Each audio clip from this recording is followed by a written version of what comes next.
D'acord, doncs, això és tot. Espera, posa'm un poquet de lluç. Quant en vols? No, només vull unes tallades. Això és merluça. No, merluça és un castellanisme. Tot és lluç, el gran i el xiquetet. Mira, mira, però si és la senyoreta no em corregisques. Ah, el pesar de l'altre dia. Ves que a tu també t'agrada corregir a la gent? Això és diferent, eh? Ah. Mari i tots ens coneixem de fa temps i tenim confiança. I no li importa que li faci un simple comentari. Veritat que no. Bueno, quantes tallades dius que vols? 3. O sigui, que en el teu temps lliure t'agrada corregir els castellanismes de la gent. Ja tu els valencianismes, no? No, perdona. Jo sols buscava alguna excusa per a poder parlar amb tu. La sípia és del dia.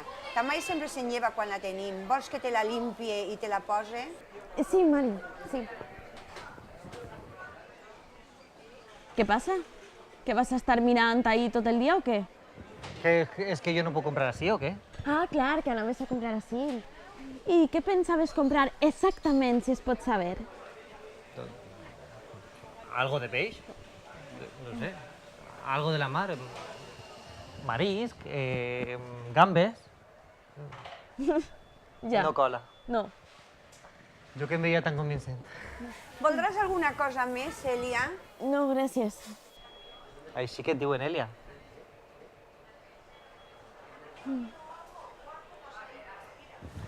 Està bé, sé captar una mirada assassina. Ja ens veiem, Elia. Perdona, per avui ja no voldré res més. Només que, i perdona si sóc un poc pesada, se diu netejar la sípia, no limpiar. Seran 15 euros.